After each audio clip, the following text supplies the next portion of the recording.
Hello student. Today we discuss some important question related to integration. बच्चों, आज हम लोग इंटीग्रेशन से रिलेटेड कुछ महत्वपूर्ण क्वेश्चंस को डिस्कस करेंगे। उन क्वेश्चंस में एक क्वेश्चन है sin to the power 4x, cos to the power 4x, tan to the power 4x। इनका हम लोग इंटीग्रेशन कैसे करेंगे या इनका इंटीग्रल वैल्यू हम लोग कैसे फाइंड आउट करेंगे, ये आज हमें डिस्कस करना है। तो सबसे पहले हम लोग देखते हैं sin to the power 4x का integration. sin to the power 4x का इंटीग्रेशन बेटा हम लोग कैसे करेंगे? sin to the power 4x जिसका भी हमें इंटीग्रेशन करना होता है उस टर्म से पहले एक सिंबल बनाते हैं। ये सिंबल है इंटीग्रेशन का, sin to the power 4x dx। ये x के रिस्पेक्ट में इंटीग्रेशन हम लोग गिवन फंक्शन का कर रहे हैं, ठीक है। अब sin to the power 4x का इंटीग्रेशन करने के लिए हमें कुछ फार्मूले लर्न होने चाहिए, ट्रिग्नोमेट्रिक फार्मूले आपको आने चाहिए। sin to the power 4x का इंटीग्रेशन कैसे करेंगे, इसके लिए हमें cos 2x का एक फार्मूला आना चाहिए। cos 2x का फार्मूला क्या होता है? cos 2x is equal to होता है बेटा, cos 2x is equal to क्या होता है? cos 2x is equal to होता है, ऐसा फार्मूला cos 2x का यूज करना है। हमारे पास 4 फार्मूले हैं, लेकिन हमें कौन सा फार्मूला यूज करना है? वो फार्मूला यूज करना है जिसमें साइन आता है। वो फार्मूला क्या होता है? 1 माइनस 2 साइन स्क्वायर एक्स। अगर हम लोग इसको सिंप्लीफाई करके लिखें तो sine square x is equal to हो जाएगा 1 minus cos 2x upon 2। Okay student, अब इस वैल्यू को हम लोग यहाँ पर सब्स्टिट्यूट कर सकते हैं। उससे पहले यहाँ पर तो पावर 4 है बेटा, लेकिन हम लोग साइन स्क्वायर की वैल्यू रखने की बात कर रहे हैं, तो हम लोग जानते हैं कि sine square to the power 2 means sine x whole power 4। Sine x square का अगर स्क्वायर कर देंगे तो भी हमें साइन एक्स होल पावर 4 की वैल्यू ही मिलेगी।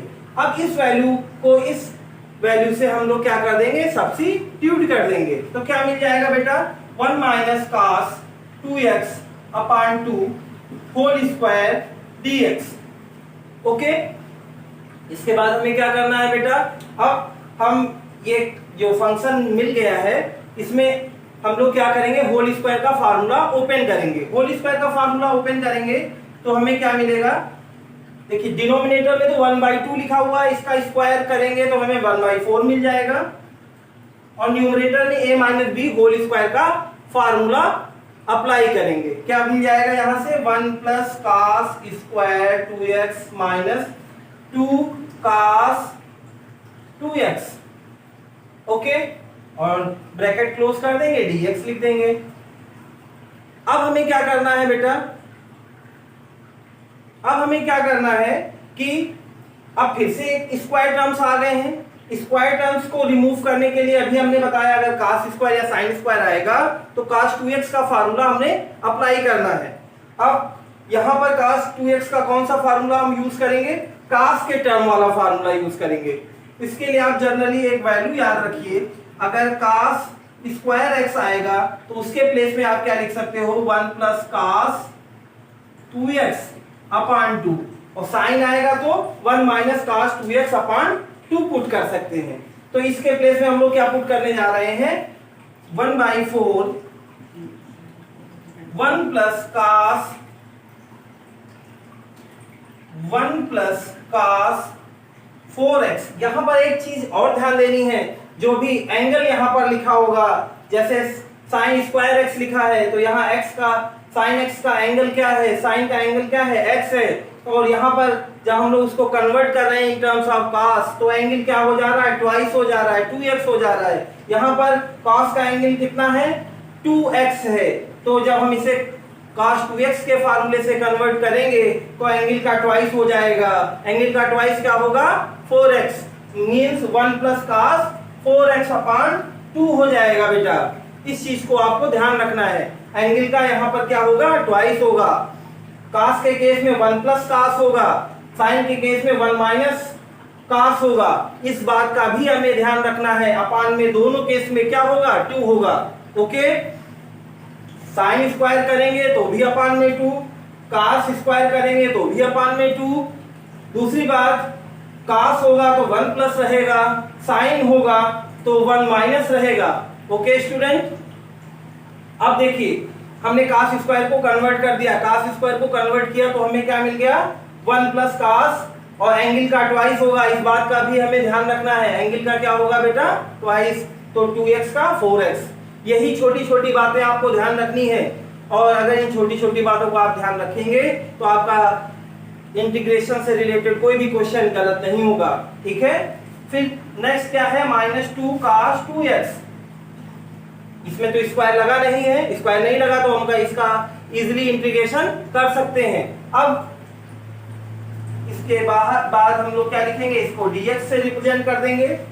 इसके बाद हम क्या लिखेंगे, 1 का इंटीग्रेशन हम लोग जानते हैं बेटा, 1 का इंटीग्रेशन क्या होता है बेटा x प्लस, फिर यहाँ पर क्या लिखा है 1 है, 1 का इंटीग्रेशन x हो जाएगा। cos 2x का इंटीग्रेशन क्या हो जाएगा sin 2x, cos 4x का इंटीग्रेशन क्या होगा sin 4x अपान 4 हो जाएगा। यहाँ पर एक इंपॉर्टेंट बात आपको क्या ध्यान देनी है, इसमें एक इंपॉर्टेंट बात ये ध्यान देनी है कि अगर cos 4x है, अगर cos का एंगल लीनियर फॉर्म में लिखा हुआ है तो x का जो भी कोफिशिएंट होगा अगर वो मल्टीप्लाई के टर्म में है तो हम अपान में उसे कर देंगे उतने ही नंबर को एंगल में, लेकिन कोई चेंज नहीं होगा। ये नहीं करना है कि आप sin 4x की जगह sin x अपान 4 लिख दें, एंगल वही रहेगा। मतलब cos 4x है तो sin 4x, केवल और केवल अंतर क्या होगा, चेंज क्या होगा बेटा, जो x से मल्टीप्लाई में लिखा हुआ नंबर था वो अपान में आ जाएगा।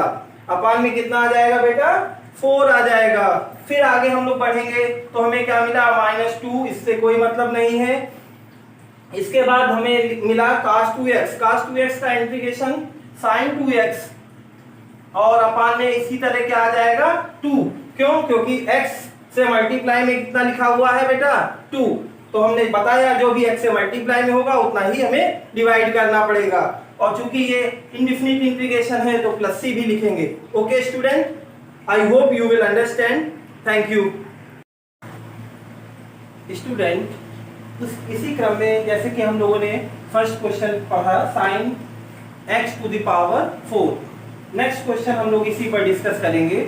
इससे हमें और क्लैरिटी मिलेगी कि sin x to the power 4 का इंटीग्रेशन हम लोग कैसे करेंगे। सिमिलर है क्वेश्चंस दोनों। cos to the power 4x का इंटीग्रेशन कैसे करेंगे, cos to the power 4x dx। Process बिल्कुल वैसा ही होगा जैसे sin x होल पावर 4 का किया है हम लोगों ने। तो हम क्या करेंगे, सबसे पहले इसे होल स्क्वायर के फॉर्म में कन्वर्ट कर लेंगे, cos square x whole square dx। Okay, इस फॉर्म में हम लोगों ने इसे लिख लिया। नेक्स्ट स्टेप हमारा क्या होगा बेटा, अब अभी हम लोगों ने पढ़ा है पीछे क्वेश्चन में, प्रीवियस क्वेश्चन में हमने ये डिस्कस किया है कि cos 2x के फार्मूले की हेल्प से, cos 2x के फार्मूले की हेल्प से cos स्क्वायर x को हम चेंज कर सकते हैं। cos 2x के फार्मूले से हम कैसे cos स्क्वायर x को चेंज करेंगे, हमने पढ़ा है cos स्क्वायर x अगर लिखा है तो cos 2x की हेल्प से हम कैसे उसे चेंज करेंगे, 1 प्लस cos 2x अपान 2। ये क्या डिस्कस किया था, cos स्क्वायर होगा तो 1 प्लस cos रहेगा, sin स्क्वायर होगा तो 1 माइनस cos रहेगा, और अगर एंगल x है तो यहाँ क्या हो जाएगा 2x अपान में हमेशा क्या रहेगा 2। केवल और केवल चेंज कहां पर होगा, ये प्लस, अगर cos स्क्वायर है तो यहाँ प्लस रहेगा, अगर यहीं पर sin स्क्वायर होता तो यहाँ क्या रहता बेटा माइनस, बाकी कहीं कोई चेंज नहीं होगा। और दूसरी इंपॉर्टेंट बात क्या ध्यान देनी है, अगर यहाँ पर x है तो इसका एंगल का ट्वाइस हो जाएगा, यहाँ 2x है तो यहाँ 4x हो जाएगा, एंगल का ट्वाइस होगा। इस चीज का आपको ध्यान देना है। और cos स्क्वायर है तो 1 प्लस, sin स्क्वायर है तो 1 माइनस। ओके, अब क्या करना है, चूंकि इसका स्क्वायर है तो इसका एक होल स्क्वायर कर देंगे और इसका एक्सपेंशन करेंगे तो हमें क्या मिल जाएगा बेटा, इसका एक्सपेंशन करने से हमें मिलेगा whole upon 4 1 plus cos square 2x, cos square 2x plus 2 cos 2x। ठीक है, और इसके बाहर क्या रहेगा, dx रहेगा बेटा। ओके, नेक्स्ट क्या हमें ध्यान देना है, नेक्स्ट बात हमें ध्यान देना है कि अभी भी स्क्वायर है, स्क्वायर के लिए इंटीग्रेशन में cos स्क्वायर और sin स्क्वायर का इंटीग्रेशन नहीं होता है, इसको हम लोग कन्वर्ट करते हैं या कन्वर्जन करते हैं, किसमें कैसे कन्वर्ट करते हैं, cos 2x के फार्मूले से, cos 2x के फार्मूले में हम इसे कन्वर्ट करके तब इसका हम इंटीग्रेशन कर पाते हैं। तो फिर एक बार cos 2x का फार्मूला यहाँ अप्लाई होगा, जहां पर स्क्वायर लिखा हुआ है, cos स्क्वायर है, तो बाकी जगहों पर कोई चेंजेस नहीं आएंगे और क्या हो जाएगा, अब हम लोग लिख सकते हैं 1 प्लस cos स्क्वायर x की जगह अभी हमने बताया जैसे कभी भी cos स्क्वायर मिलेगा उसका इंटीग्रेशन करना होगा, तो सबसे पहले क्या लिखेंगे 1 प्लस sin स्क्वायर होता तो 1 माइनस, इस बात को बहुत ध्यान देना, बहुत बार ये आएगी बात, अगर एक बार आपने ध्यान से समझ लिया तो बार बार आपको परेशान नहीं होना पड़ेगा। 1 प्लस हो जाएगा कब, cos स्क्वायर होगा और sin स्क्वायर होगा तो 1 माइनस। अब आगे क्या करना है, cos होना ही है, चाहे sin स्क्वायर हो या cos स्क्वायर हो, cos लिखना है। दूसरी बात क्या ध्यान देनी है, दूसरी महत्वपूर्ण बात क्या ध्यान देनी है, दूसरी इंपॉर्टेंट बात ध्यान देनी है कि ये 2x है तो यहाँ पे कितना हो जाएगा, इसका ट्वाइस, इसमें 2 से इंटू करेंगे तो क्या हो जाएगा 4x। ये महत्वपूर्ण बात ध्यान देनी है, इंपॉर्टेंट बात ध्यान देनी है। और फिर अगली बात क्या ध्यान देनी है, अगली बात हमें क्या ध्यान देनी, अपान में क्या हो जाएगा बेटा 2 होगा, एक बात और, अपान में क्या हो जाएगा 2। एक चीज और हम लोग कर लेते हैं, ये जो 1/4 है अपान में, इसे हम लोग बाहर कर देते हैं, ठीक है, तो इसका भी कोई आपको कॉम्प्लिकेशंस नहीं दिखाई देंगे, इजीली आप लोग इस क्वेश्चन को सिंप्लीफाई कर सकते हैं। तो 1/4 1 प्लस cos 4x अपॉन 2 हो गया। अब नेक्स्ट क्या है 2 cos 2x और फिर क्या लिखेंगे बेटा dx लिखेंगे, ठीक है। अब अगली बात क्या ध्यान देनी है 1/4, अब कहीं पर भी आपको स्क्वायर नहीं दिख रहा है, अगर कहीं भी स्क्वायर नहीं दिख रहा है तो हम लोग इजीली इसका इंटीग्रेशन कर सकते हैं। इसका इंटीग्रेशन क्या हो जाएगा बेटा x, 1 का इंटीग्रेशन x हो जाएगा प्लस 1/2, 1 का इंटीग्रेशन यहाँ पर भी क्या हो जाएगा बेटा x हो जाएगा। अब यहाँ पर ध्यान देना है cos 4x का इंटीग्रेशन क्या होगा, cos 4x का इंटीग्रेशन sin 4x हो जाएगा और अपान में क्या होगा 4। ये बात हम पीछे भी डिस्कस कर चुके हैं कि जो भी x के साथ मल्टीप्लाई में लिखा होगा उतना ही क्या हो जाएगा डिवाइड हो जाएगा।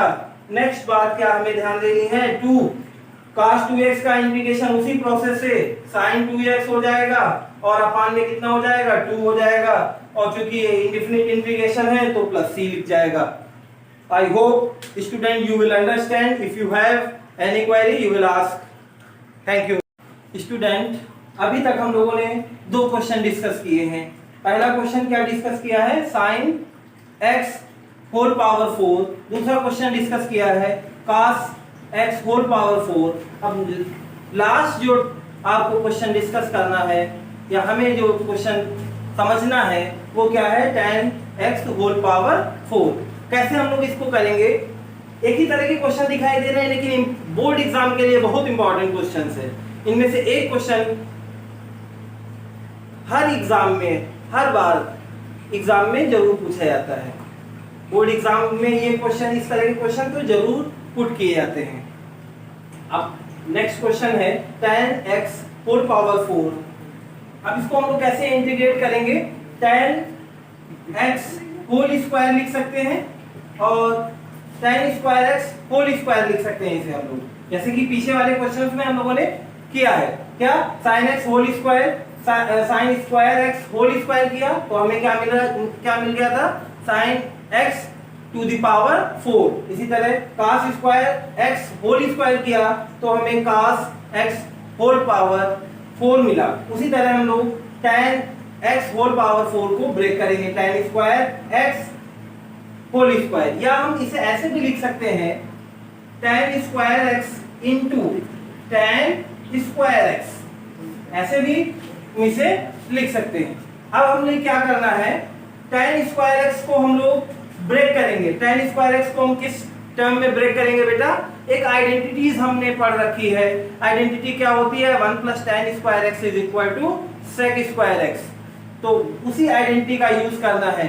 यहाँ हम इसे डायरेक्ट इंटीग्रेट नहीं कर सकते क्योंकि इसके लिए कोई डायरेक्ट फार्मूला नहीं है, तो हमें उस आइडेंटिटी का यूज करना है। वो आइडेंटिटी क्या है? सेक स्क्वायर x माइनस 1, इसके प्लेस में लिखना है, tan स्क्वायर x के प्लेस में लिखना है। यहाँ क्या आ जाएगा? tan square x। एक tan स्क्वायर को चेंज करना, एक tan स्क्वायर को वैसे ही लिखना है। फिर क्या करना है? अंदर मल्टीप्लिकेशन कर देना है, अंदर मल्टीप्लाई करना है, तो क्या मिल जाएगा? Sec square x tan square x dx minus tan square x dx। Okay, अब देखिए बेटा, जब भी tan और sec स्क्वायर का कॉम्बिनेशन आपको मिल जाए तो आप वहां पर tan x को क्या कर देंगे? t पुट कर देंगे। tan x का डिफरेंशिएशन क्या होता है? sec स्क्वायर x होता है। और इससे हमें ये जो पूरा फंक्शन है इन टर्म्स ऑफ t में कन्वर्ट हो जाएगा और इसका हम इजीली इंटीग्रेशन कर सकते हैं। और tan स्क्वायर x को फिर से हम लोग क्या लिख देंगे? sec स्क्वायर x माइनस 1, जिससे इस tan स्क्वायर x का भी हम लोग इजीली इंटीग्रेशन कर पाएंगे। फिर हम लोग क्या लिखने जा रहे हैं बेटा? अब यहाँ पर हम लोग क्या करने जा रहे हैं? लेट करेंगे, let tan x is equal to t। इस पार्ट के लिए अगर इसको हम लोग फर्स्ट पार्ट मान लें तो इस फर्स्ट पार्ट में tan x is equal to हम लोग क्या रखेंगे? t रखेंगे। और इसको हम t मानते हैं, उसका डिफरेंशिएशन करते हैं, differentiate with respect to x, तो क्या मिल जाएगा? sec square x dx is equal to dt। अब इसका मतलब इस टर्म को और इस टर्म की जगह पर जिसके ऊपर हमने क्रॉस लगाया है, इन दोनों के प्लेस पे हम क्या लिख सकते हैं? dt लिख सकते हैं। और फिर हम लोग इसे क्या लिखेंगे? हमारा क्वेश्चन कुछ इस तरह से बन जाएगा। इन दोनों को के जगह पे हमने क्या लिख दिया? dt लिख दिया। tan x की जगह पे हम क्या लिख सकते हैं? t लिख सकते हैं और उसका हमें स्क्वायर करना है, तो ये क्या बन जाएगा? t स्क्वायर हो जाएगा बेटा। और इधर tan स्क्वायर x लिखा है जिसे हम क्या लिखेंगे? sec square x minus 1 dx। Okay, अब t स्क्वायर का इंटीग्रेशन हम लोग क्या करेंगे? t स्क्वायर का इंटीग्रेशन क्या होगा? t क्यूब बाई 3 हो जाएगा। और sec स्क्वायर का इंटीग्रेशन tan x हो जाएगा और 1 का इंटीग्रेशन क्या हो जाएगा? x plus c। t की वैल्यू सब्स्टिट्यूट कर देंगे या t की वैल्यू पुट कर देंगे यहाँ पर, तो हमें क्या मिल जाएगा बेटा? tan x whole cube by 3 minus tan x minus x plus c. Okay student, if you have any query you will ask. Thank you.